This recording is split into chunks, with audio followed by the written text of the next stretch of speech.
जय श्री राम। हर वर्ष की भांति इस वर्ष भी जनवरी माह में सूर्य का राशि परिवर्तन होगा और सूर्य मकर राशि के अंदर प्रवेश करेंगे, जिसको हम मकर संक्रांति बोलते हैं। कहने को तो सूर्य हर महीने राशि परिवर्तन करते हैं और उस राशि परिवर्तन को हम संक्रांति बोलते हैं, लेकिन ये मकर संक्रांति ही क्यों इतनी खास है, ये हमारे आज का विषय भी रहने वाला है। साथ ही साथ सूर्य के मकर राशि में प्रवेश के लिए सभी 12 राशियों पर इसका क्या प्रभाव पड़ेगा, मकर राशि संक्रांति हम कब मनाएं, यह भी मैं आपको बताऊंगा कि कौन सी तारीख को आपको मकर संक्रांति इस बार मनानी चाहिए, कौन से उपाय सभी 12 राशियों के लिए हैं, उसके बारे में भी इस वीडियो में हमारी चर्चा रहेगी। तो बने रहिएगा आप मेरे साथ, जिसमें मैं स्टेप बाय स्टेप ये सब कुछ आपको बताने का प्रयास करूंगा। आइए सबसे पहले हम ये जानते हैं कि जब शनि की राशि में सूर्य का प्रवेश हो जाता है, यानी शनि की पहली राशि है मकर राशि, और अधिकतम ये देखा जाता है 13 तारीख से 16 तारीख के बीच में, कभी 13 तो कभी 14 तो कभी 15 तो कभी 16 तारीख के मकर संक्रांति का पर्व मनाया जाता है। लेकिन हर बार ये फिक्स नहीं है, कभी ना कभी इसकी तारीख आगे पीछे होती है। कुछ लोगों ने इसको मान लिया है कि हमें 14 को ही मनानी है, वो 14 को ही मनाते हैं। इसलिए सबसे पहले मैं आपको बता दूं कि इस वर्ष जो मकर संक्रांति है वो 15 जनवरी को मनाई जाएगी। सूर्य 14 जनवरी की रात 8:47 पर मकर राशि में प्रवेश करेंगे, यानी सूर्य उदय हुआ 14 जनवरी का, सूर्य अस्त हो गया, रात को सूर्य ने प्रवेश करा, यानी अगले दिन जब दिन निकलेगा तो सूर्य उदय के तिथि के साथ मकर राशि के अंदर ही होंगे। यानी 14 तारीख को सूर्य उदय के समय पर सूर्य मकर राशि में नहीं होंगे, इसलिए 15 जनवरी 2023 को मकर संक्रांति का पर्व आपको मनाना चाहिए। अब सूर्य है ग्रहों के राजा, और शनि को शास्त्र में कहा गया है दास या नौकर, ये इसका एक कारकत्व है। अब ग्रहों का राजा अपनी शत्रु राशि शनि की राशि में प्रवेश होता है तो चिंता होती है कि राजा शत्रु के घर चले गए। अब वो शत्रु के घर से कुशल रहें, शत्रु के घर स्थितियां अच्छी रहें, तो हम ऐसी स्थितियों में हम शनि के लिए प्रार्थना करते हैं। आपने देखा होगा कि लोग बाग इस दौरान भूखे लोगों को, गरीब लोगों को अन्न दान करते हैं, वस्त्र दान करते हैं, क्योंकि शनि इनका कारक है कि जो दास है, श्रमिक हैं, नौकर हैं, निम्न वर्ग के लोग हैं या लेबर क्लास के लोगों पर अधिकार शनि का होता है, जनता पे अधिकार शनि का होता है। इसलिए लोग बाग संक्रांति के दिन इस प्रकार के आयोजन करते हैं जिसमें लोगों को खिलाया जाता है। अब इस दिन से सूर्य उत्तरायण भी हो जाते हैं, यानी उत्तरायण का मतलब है कि सूर्य मकर राशि से लेकर कर्क राशि तक उत्तरायण रहते हैं।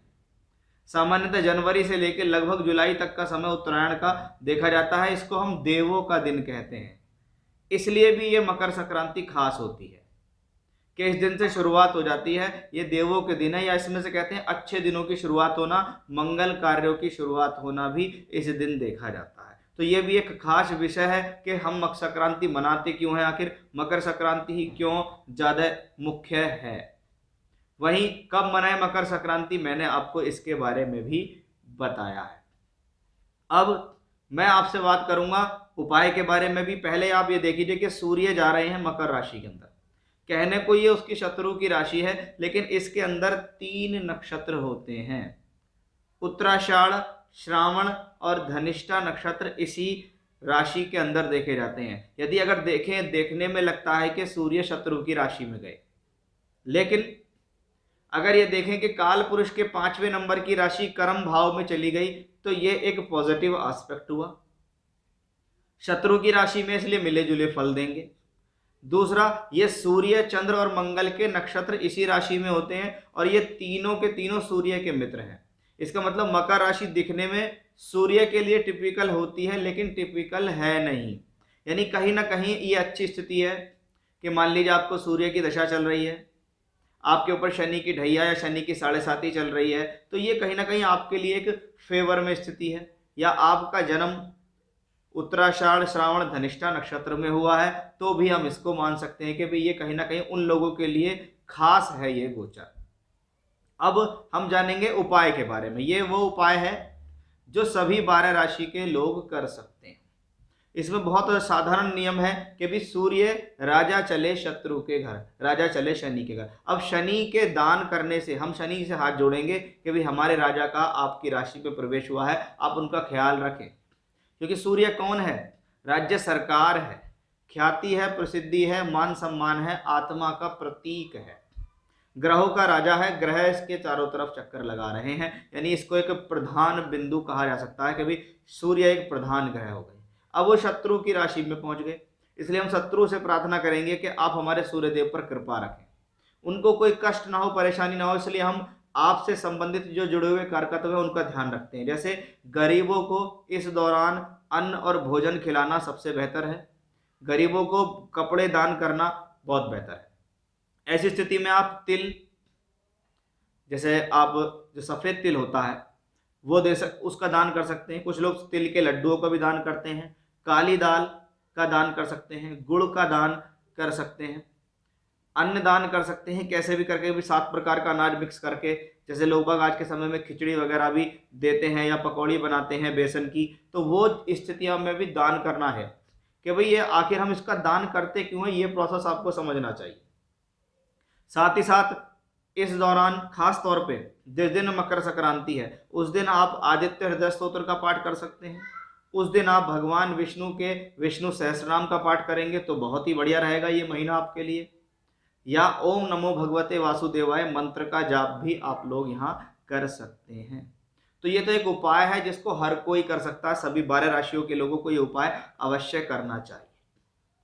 अब हम अपने विषय पे आते हैं कि भाई ये जो गोचर हो रहा है, ये गोचर हो रहा है 14 जनवरी की रात को। तो 14 जनवरी से लेकर 13 फरवरी तक लगभग 1 महीने का समय काल कैसा रहेगा सभी 12 राशियों के लिए, इसके बारे में हमारी विशेष रूप से यहाँ चर्चा रहने वाली है। तो आइए चर्चा की शुरुआत करते हैं। सबसे पहली राशि है हमारी मेष राशि। मेष राशि जो मंगल प्रधान राशि है, आपके लिए सूर्य राशि से पंचम के स्वामी है। अब पंचम भाव बुद्धि है, विजडम है, ज्ञान है, शिक्षा है, संतान है। अब आपकी राशि से पंचम का मालिक सूर्य दशम भाव में गोचर करेगा। अब ये कहने को शत्रु की राशि है, लेकिन पंचम का दशम से कनेक्शन केंद्र का त्रिकोण से ये संबंध बन रहा है, यानी संबंध तो कहीं ना कहीं अच्छा है।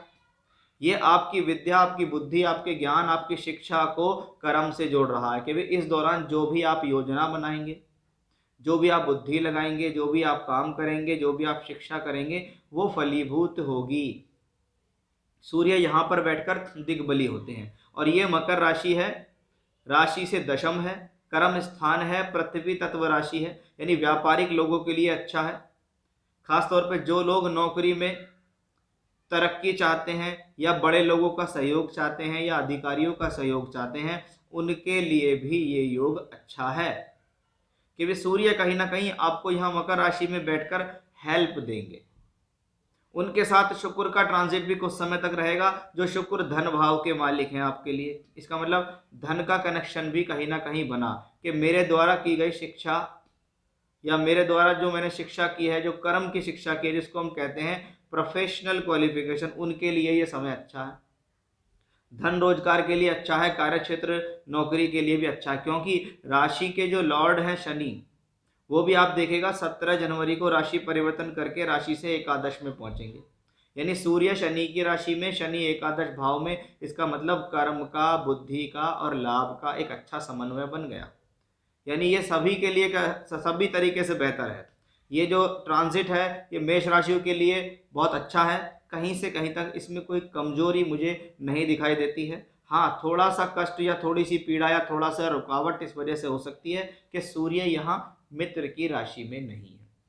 अदरवाइज सूर्य की स्थिति अच्छे स्थान का मालिक होकर अच्छे स्थान में बैठना भी एक शुभ ही रिजल्ट मैं इसको यहाँ मान सकता हूँ, क्योंकि सूर्य यहाँ बैठकर सूर्य के नक्षत्र में भी ट्रांजिट करेंगे, चंद्र के नक्षत्र में भी ट्रांजिट करेंगे और मंगल के नक्षत्र में भी ट्रांजिट करेंगे। ये एक शुभ स्थिति आपके लिए दिखाई दे रही है। आइए बात करते हैं कि वृषभ राशि के जातकों के लिए इसका ट्रांजिट कैसा रहने वाला है। देखिए, वृषभ राशि के जातक हैं शुक्र। शुक्र की स्थिति उस दौरान अगर देखें तो भाग्य और कर्म स्थान में रहेगी। हमारा विषय है कि आपकी राशि से चौथे घर के मालिक जो सूर्य है वो 9th हाउस में ट्रांजिट करेंगे। कुछ समय तक ये शुक्र के साथ मिलेंगे, यानी सुख सुविधाओं के लिए, अच्छा है, ईश्वरीय कृपा के लिए अच्छा है, धार्मिक स्थितियों के लिए अच्छा है, यात्राओं के लिए अच्छा है। अब चौथे घर का मालिक त्रिकोण में जाए तो सुख सुविधाओं के लिए तो अच्छा है, लेकिन चौथे घर का मालिक अगर 9th हाउस में चले तो ये दोनों कॉम्बिनेशन डबल तौर पे काम करते हैं कि 4th हाउस क्या है, 4th हाउस माता का है। माता का मालिक 9th हाउस में गया है लेकिन अपने से 6th में जाता है, यानी ये समय माता के स्वास्थ्य के लिए शुभ नहीं है। इसलिए जो इंट्रोडक्शन में मैंने आपको उपाय बताए हैं वो उपाय आप स्वयं भी करें और आप अपनी माता से भी करा सकते हैं। उनको ये कॉम्बिनेशंस बेहतर रहेगा, क्योंकि यदि मैं मदर के हेल्थ के अलावा बात करूं तो ये कॉम्बिनेशन शुभ है, क्योंकि सूर्य यहाँ शनि की राशि में, शनि आपके लिए योग कारक है। वो शनि राशि से दशम में चल जाएंगे 17 जनवरी को। इसका मतलब है कि भी कर्म भाव मजबूत हुआ, ग्रह जिसकी राशि में है वो मजबूत है, यानी सूर्य और शनि मिलकर यहाँ एक अच्छी स्थिति को दे रहे हैं। यहाँ भाग्य और कर्म का लाभ मिलेगा। ये सिर्फ नेगेटिव किस लिए है, सिर्फ मदर की हेल्थ के लिए ठीक नहीं है। इसलिए जो उपाय मैंने आपको शुरुआत में बताए हैं उनको आप अवश्य सुन लीजिए, उनसे आपको लाभ मिल जाएगा। अन्यथा सूर्य का ये ट्रांजिट वृषभ राशि के जातकों के लिए शुभ है, क्योंकि शुक्र का भी सहयोग है। बाद में यही शुक्र शनि का योग राशि से दशम में भी बनता दिखाई देगा, तो एक अच्छी स्थिति में इसको यहां मान सकता हूं। मिथुन राशि के जातकों के लिए ये कैसा रहेगा? देखिए, आपकी राशि से जो सूर्य है वो तृतीयेश है। तीसरा घर जीवन में अपने सेल्फ एफर्ट्स, अपनी हॉबीज, अपनी कला, अपने दम पर जीवन में कुछ करना, छोटी बड़ी यात्रा, स्थान परिवर्तन आदि के लिए जाना जाता है। अब ये जो सूर्य, इसमें सबसे पहले सुनो कि भाई सूर्य तीसरे का मालिक होके अष्टम में गया है। तीसरे घर में क्या होता है, तीसरे घर में सेल्फ एफर्ट्स होते हैं कि भाई ये जो सूर्य है आपके जो सेल्फ एफर्ट्स आप कर रहे हैं उसमें इतनी प्रबलता या उतनी सक्सेस नहीं देगा, क्योंकि वो अच्छे घर का मालिक भी नहीं है, अच्छे घर में पहुंचा भी नहीं है। तो ये समय थोड़ा सा कठिन होगा सूर्य के लिए कि भी मेरे द्वारा किए गए प्रयास इतने सक्सेसफुल नहीं हो रहे।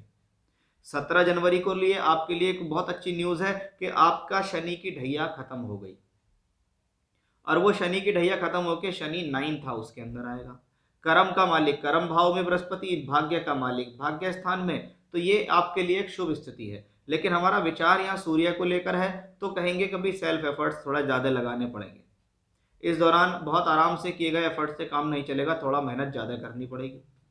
साथ ही साथ तीसरे का मालिक जब अष्टम में ट्रांजिट कर रहा हो तो ये समय भाई के और बहन के साथ संबंधों के लिए ठीक नहीं है, या ये भी कह सकते हैं भाई बहन के स्वास्थ्य के लिए ठीक नहीं है।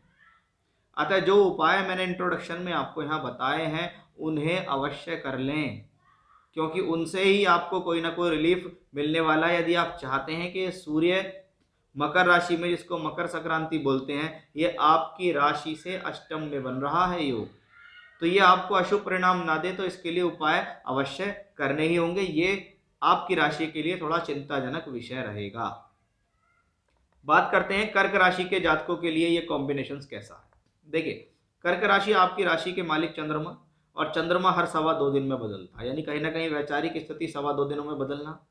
अमावस्या आ गई तो मन अच्छा नहीं है, पूर्णमासी आ गई तो थोड़ा अच्छा महसूस कर रहे हैं, आत्मविश्वास बढ़ रहा है। अब आपकी राशि से सूर्य धनेश है, यानी धन को संभालने की जिम्मेदारी सूर्य की है। अब सूर्य यहाँ से धन के मालिक होकर सप्तम भाव में ट्रांजिट कर रहे हैं, यानी ये समय में थोड़ा सा आर्गुमेंट से बचें। किससे? परिवार के लोगों से और जीवन साथी के साथ। अहंकार वश कोई प्रॉब्लम ना आ जाए, घमंड ना आ जाए, उसको लेकर तनाव स्थित ना हो जाए, उसका आपको विशेष ध्यान देना होगा। जब धन का मालिक सप्तम भाव में ट्रांजिट कर रहा हो, और दूसरे भाव को हम मारक भी कहते हैं, कहते हैं कि मार्केश कब रिजल्ट देगा, तो आप ये कि मार्केश जब रिजल्ट देगा जब उसके ऊपर अशुभ प्रभाव ज्यादा बढ़ जाएगा। यहाँ हम पे कोई अशुभ प्रभाव तो इस पे कोई है नहीं, शुरुआत में हमें शुक्र इसके साथ दिखाई दिया, उसके बाद शुक्र यानी यहाँ मारक के रिजल्ट तो नहीं मिलेंगे।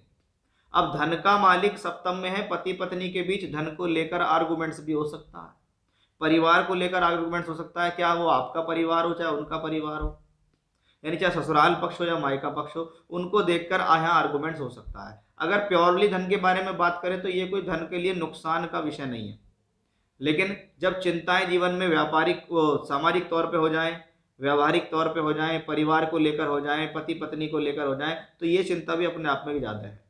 मैं अवश्य आपसे कहना चाहूँगा कि अभी शनि आपकी राशि के लिए शुभ ग्रह नहीं है, और 17 जनवरी को आपको शनि की ढैया भी है।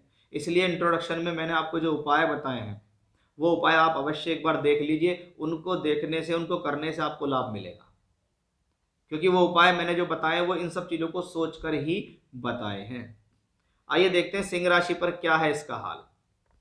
कि सिंह राशि के मालिक सूर्य देव, और सूर्य राशि से छठे घर के अंदर गए।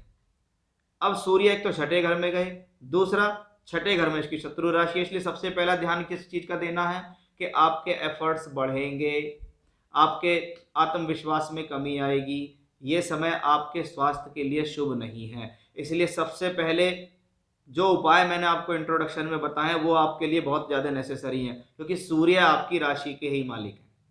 सूर्य से ही होती है संक्रांति, और ये मकर संक्रांति आपके लिए स्पेशल है। इसलिए आपको तो दान, पूजा पाठ सब ही एक साथ करना पड़ेगा। ऐसा नहीं है कि सिर्फ एक दो चीज़ों से काम चल जाएगा। जो दान बताएं वो भी करने पड़ेंगे, जो पूजा बताई है वो भी करनी पड़ेंगी, और पूरे महीने ही यानी इन 14 जनवरी से 13 फरवरी तक लगातार वो पूजा पाठ करेंगे तो आपके लिए ज़्यादा बेनिफिशियल रहेगा। क्योंकि मैं इसे स्वास्थ्य के लिए, मान सम्मान के लिए अच्छा नहीं मानता। कॉन्फिडेंस लेवल में कमी आती है, आत्मविश्वास आपका कम होता है, ज़्यादा मेहनत करनी पड़ती है, एफर्ट्स ज़्यादा लगाने पड़ते हैं। इसलिए यदि आप चाहते हैं कि इस महीने 14 जनवरी से 13 फरवरी के बीच में आपको कुछ मिले, तो उसके लिए उपाय बहुत ज़्यादा ज़रूरी है। अन्यथा आप सोचे कि मैं तो उपाय करूंगा नहीं, देखा जाएगा, तो आप समझिएगा आपको रिजल्ट भी कुछ इसका मिलना नहीं है, और प्रॉब्लम आपकी बढ़ सकती है। इसलिए अब आप अवश्य उपाय कर लीजिए, अवश्य दान कर लीजिए। अब बात आती है कन्या राशि के जातकों के लिए कैसा। देखिए, कन्या राशि के लिए सूर्य शुभ स्थान के स्वामी नहीं, क्योंकि सूर्य आपकी राशि से द्वादशेश है। द्वादश भाव खर्च, नुकसान, परेशानी, इनके लिए जाने जाते हैं। अब द्वादश का मालिक कहाँ गया? पंचम में। सबसे पहला, आपको अपनी बुद्धि को लेकर स्थिरता रखनी होगी। इस दौरान कोई ऐसा निर्णय नहीं लेना है जो आपको नुकसान दे जाए। ऐसी स्थिति में व्यक्ति अपनी बुद्धि से अपना नुकसान करता है। कभी कभी पैसों का गलत जगह खर्च हो जाना, गलत जगह पैसे का अटक जाना, इन्वेस्टमेंट हो जाना। वहीं प्रेम संबंधों के लिए यह समय शुभ नहीं है। आपकी गलती, आपके डिसीजंस की वजह से आपके प्रेम संबंधों में परेशानी आ सकती है, संतान के साथ मनमुटाव हो सकते हैं। साथ ही साथ ये जो समय है कहीं ना कहीं शिक्षार्थियों के लिए शुभ नहीं है, कि ये समय आपका माइंड को डाइवर्ट कर सकता है। कि भाई ये ग्रह कुछ एक महीने के लिए आया, लेकिन उस एक महीने में आप पूरी तरीके से पढ़ने में दिमाग नहीं लगा पाए, पूरा ध्यान आप नहीं लगा पाए, कहीं ना कहीं आपको मेंटली प्रॉब्लम हुई, कहीं ना कहीं अस्थिरता की कमी रही, कि स्थिरता की कमी रही आपके जीवन में, कि भी माइंड एक जगह सेट नहीं हो पा रहा। इसलिए मैंने कुछ उपाय इससे संबंधित बताए हैं वीडियो के इंट्रोडक्शन में, आप चाहें तो उसको सुन सकते हैं। उनको करने से आपको अवश्य लाभ मिलेगा। बात करते हैं तुला राशि के लिए कॉम्बिनेशन कैसा है। देखिए, तुला राशि के जातकों, आपके लिए सूर्य लाभ के मालिक है। उनका कर्तव्य बनता है आपको लाभ देने का। अब लाभ का मालिक चौथे घर में चल रहा है गोचर करके। शुरुआत में किसके साथ है?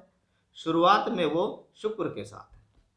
17 जनवरी को शनि के ढैया से मुक्ति, यानी आपके लिए तो एक अच्छी सिचुएशन से मैं इसको कह सकता हूँ कि लाभ का मालिक चौथे घर में गया, यानी लाभ के अवसर देने वाला। थोड़ा मदर के साथ स्वास्थ्य में परेशानी है, मदर के साथ किसी प्रकार का आर्गुमेंट्स होना ऐसे समय में हम देख सकते हैं। अन्यथा किसी भी प्रकार की बड़ी परेशानी तो मुझे इस गोचर से नहीं दिखाई देती है। अच्छी बात आपके लिए जनवरी के महीने में ये रहने वाली है कि जहाँ 14 जनवरी को सूर्य का गोचर होकर मकर संक्रांति के रूप में आएगा, तो वहीं शनि भी ढैया से 17 जनवरी को आपको मुक्त कर देंगे। यानी फोर्थ हाउस में सूर्य का ये ट्रांजिट शुभ है, क्योंकि शनि की राशि में है, केंद्र स्थान है, और शनि मजबूत है। शुरू में शुक्र है, बाद में यही शुक्र आपकी राशि के मालिक होके पंचम भाव में शनि के साथ होंगे। यानी सूर्य के साथ ये युति, ये स्थिति आपके लिए बेहतर है। ऐसी स्थिति में भूमि, जमीन, जायदाद, प्रॉपर्टी से संबंधित कोई कार्य करना चाहते हैं, इसका लेन देन करना चाहते हैं, कोई रिनोवेशन शुरू करना चाहते हैं, तो आपके लिए ये समय शुभ है। वृश्चिक राशि के जातकों के लिए इसका प्रभाव कैसा? आपकी राशि के लिए कर्म स्थान की जिम्मेदारी संभालते हैं सूर्य। कर्म स्थान यानी कार्य क्षेत्र। कार्य क्षेत्र का मालिक सूर्य तीसरे घर में, यानी काम के लिए, काम के सिलसिले में इस दौरान कोई यात्रा करनी पड़ सकती है, या कभी कभी जो लोग स्वतंत्र रूप से व्यापार कर रहे हैं उनके लिए ये समय ट्रैवलिंग्स के लिए सरस आता है, क्योंकि शुरुआत में शुक्र इसके साथ है। कब तक है? लगभग मैं समझता हूँ जो जब सूर्य वहां एंट्री करेंगे तो शुक्र उनको वहीं पे मिलेंगे, और शुक्र आपके लिए द्वादश सप्तम का मालिक है। तो कभी कभी जीवन साथी के सहयोग से कुछ कार्य करना या जीवन साथी के साथ कोई यात्रा करना, ऐसा देखा जाता है। तीसरे घर में मित्र होते हैं, मित्रों के साथ की गई यात्रा, मित्रों के साथ किया गया काम भी ऐसे समय में देखा जाता है। यानी हम कहें कि कर्म का मालिक तीसरे में गया। कर्म के लिए एफर्ट्स करने पड़ेंगे, कर्म के लिए योजनाएं बनाओ, कर्म के लिए यात्राएं करो, ये सब कुछ हमें यहाँ से दिखता है। शनि की राशि में है, शनि 17 जनवरी को केंद्र में आ जाएंगे, कुंभ राशि के अंदर आप पर शनि की ढैया शुरू हो जाएगी। लेकिन इसका कोई खास इफेक्ट आप पर नहीं होना है। आप मेरी वीडियोस के संबंधित देख सकते हैं कि वृश्चिक राशि के जब चौथे में शनि आएंगे तो वो शनि की ढैया कैसी रहने वाली है, इस पर मैंने अलग से वीडियो बनाई। लेकिन यहाँ हम प्रभाव की बात कर रहे हैं, यहाँ सकारात्मक की बात कर रहे हैं, हम सूर्य परिवर्तन की बात कर रहे हैं, तो इसको लिए मैं कोई नुकसानदेह कॉम्बिनेशन नहीं कहूँगा। आप भी चाहें तो जो इंट्रोडक्शन में आपको मैंने उपाय बताए वो कर सकते हैं। धनु राशि, आपके लिए सूर्य भाग्य स्थान को संभालने वाला ग्रह है। भाग्य का मालिक कहाँ गोचर कर रहा है, भाग्य आपका कैसा रहने वाला है इस महीने, इस गोचर के दौरान भाग्य की स्थिति कैसी रहेगी, वो सब पता लगेगा आपके सूर्य से कि भाग्य का मालिक दूसरे घर में, यानी भाग्य का धन से जो संबंध बना, यानी भाग्य और धन, यानी मेरे भाग्य से, मुझे ईश्वरीय कृपा से या भगवान के आशीर्वाद से या पितरों के आशीर्वाद से मुझे इस दौरान धन मिलेगा। लेकिन सूर्य जब धन भाव में हो तो मैंने बहुत बार देखा कि इस दौरान आपकी कटु भाषा, आपकी खराब वाणी या आपकी वाणी के अंदर अहंकार झलकता है, जिसके कारण परिवार के लोग आपसे खुश नहीं रहते हैं। इसका ध्यान रखें, वाणी में ऐसा प्रभाव न जमाएं जो दूसरे को कष्ट देता हो। इस दौरान आंखों से संबंधित रोग की परेशानियां भी आपको ये ग्रह देने में सक्षम है, क्योंकि शुक्र भी इसके साथ शुरुआत में देखे जा रहे हैं। 17 जनवरी को शनि का परिवर्तन होगा, शनि आपकी राशि से तीसरे घर में आएंगे, शनि की 7.5 से आपको मुक्ति मिल जाएगी। यानी एक तरफ मकर संक्रांति तो दूसरी तरफ शनि की 7.5 से पूर्ण मुक्ति मिलेगी। यानी धनु के लिए ये गोचर कहीं ना कहीं शुभ ही है। आप चाहें तो इंट्रोडक्शन में मैंने आपको जो उपाय बताए एक बार उनको सुन सकते हैं, उनको करने से आपको लाभ मिलेगा, क्योंकि साल में एक बार ही होती है संक्रांति, और इस संक्रांति का बहुत महत्व है, वो भी मैंने इंट्रोडक्शन में बताया है। मकर राशि, आपके लिए ये ट्रांजिट उतना ही महत्वपूर्ण है जितना ये सिंह के लिए है, क्योंकि सिंह राशि के मालिक सूर्य हैं और मकर के अंदर सूर्य आ रहा है। ये मैंने शुरुआत में आपको समझाया कि सूर्य जब मकर में आते हैं तो संक्रांति मकर संक्रांति होती है, और ये क्यों है मुख्य है, अन्य संक्रांतियों के मुकाबले क्यों मुख्य है, वो भी मैंने आपको यहाँ बताया है। अब शनि की राशि में आपकी राशि के अंदर सूर्य आ गए, यानी आपको तो कोई प्रॉब्लम नहीं, यानी मकर वालों को तो ये कोई प्रॉब्लम नहीं, क्योंकि राजा आपके घर आए हैं। अब तो राजा को देखना है कि वो आपके लिए कैसा है, इसलिए लोग बाग राजा की सकुशल स्थिति के लिए ऐसी स्थितियों के अंदर पूजा पाठ दान के लिए कहते हैं। वो मैंने इंट्रोडक्शन में आपको सब डिटेल में बताया है कि क्यों है मकर संक्रांति, क्यों करनी चाहिए, क्या उपाय आप कर सकते हैं, इससे आपको लाभ मिलेगा। अब राशि से अष्टम का मालिक कौन है, सूर्य। अब कहने को सूर्य को लगन यानी राशि के अंदर दिग्बल दिया जाता है, क्योंकि सूर्य आत्मा का प्रतीक है, लेकिन यही सूर्य अष्टम का मालिक भी है। यानी कहीं ना कहीं लाइफ के अंदर कोई ना कोई चिंता किस चीज़ की, सम्मान की चिंता, क्योंकि सूर्य सम्मान का कारक है। तो इस दौरान आपको सम्मान को लेकर चिंता हो सकती है, अपने वर्चस्व को स्थापित करने को लेकर चिंता हो सकती है, ऐसा हम यहाँ कह सकते हैं। बाकी कोई खास या कोई बड़ी परेशानी मुझे इस गोचर से दिखाई नहीं देती। 17 जनवरी को आप शनि के 7.5 के दूसरे चरण से मुक्त हो जाएंगे, और तीसरा चरण होगा वो आपके लिए शुभकारी है, इसमें भी कोई संदेह नहीं है। बात करते हैं कि कुंभ राशि के लिए कैसा। देखिए, कुंभ राशि पर शनि की 7.5 का दूसरा चरण शुरू हो जाएगा। 17 जनवरी को शनि आपकी राशि में आएंगे, यानी आप प्रबल हो गए, आप मजबूत हो गए। अब सूर्य आपके लिए कौन है, सप्तम का मालिक है। कहाँ पहुंचा है, द्वादश के अंदर। क्या हो सकता है, हस्बैंड वाइफ के रिलेशनशिप्स में अहंकार वश या घमंड वश होकर कोई प्रॉब्लम आ सकती है, आर्गुमेंट्स बढ़ सकते हैं। ये समय जीवन साथी के साथ बहुत नम्रता से बिताना होगा, क्योंकि इस दौरान आपके द्वारा कही गई कहासुनी से उसकी तबीयत यानी स्वास्थ्य पर असर पड़ सकता है, क्योंकि सप्तम का मालिक द्वादश में गया है। जीवन साथी पर होने वाला खर्च, जीवन साथी के स्वास्थ्य पर होने वाला खर्च भी ऐसी स्थिति में दिखता है। यदि मैं आपके लिए देखूं तो ये समय आपके लिए स्वास्थ्य के लिए भी कोई बहुत सुंदर नहीं दिखता। आपको आंखों से संबंधित, बालों त्वचा से संबंधित रोग की स्थितियां दिखाई देती हैं। शनि आपकी राशि के लॉर्ड होकर राशि में, इसलिए बड़ी प्रॉब्लम तो नहीं आएगी, लेकिन कहते कभी कभी एक महीने में कोई प्रॉब्लम हुई, परेशानी हुई, रोग हुआ, फिर वो चला गया, ऐसा समझ सकते हैं। इंट्रोडक्शन में मैंने आपको बताया है कि ये सूर्य है, जो संक्रांति होने वाली है, इसके लिए हम क्या उपाय कर सकते हैं जिसमें आपको लाभ मिलेगा, तो मैं आपको अवश्य कहूंगा कि आप उन उपायों को अवश्य कर लीजिए। आइए देखते हैं हमारी अंतिम मीन राशि पर इसका क्या प्रभाव है। देखिए मीन राशि वालों, आपके लिए सूर्य छठे घर के मालिक, छठा घर रोग ऋण रिपु झगड़ा झंझट कोर्ट कचहरी परेशानी के लिए जाना जाता है। अब छठे का मालिक पहुंच गया एकादश के अंदर, यानी कहीं ना कहीं लाभ भाव के अंदर प्लेनेट गया है कि अब छठे का मालिक जब एकादश में पहुंच रहा है, कहने को वो राशि से एकादश है लेकिन छठे से छठा है, इसलिए आसान नहीं होता ऐसी स्थितियों में धन प्राप्त करना। कहीं ना कहीं आपके लाभ, आपके पैसे के ऊपर आपके शत्रु की नज़र है।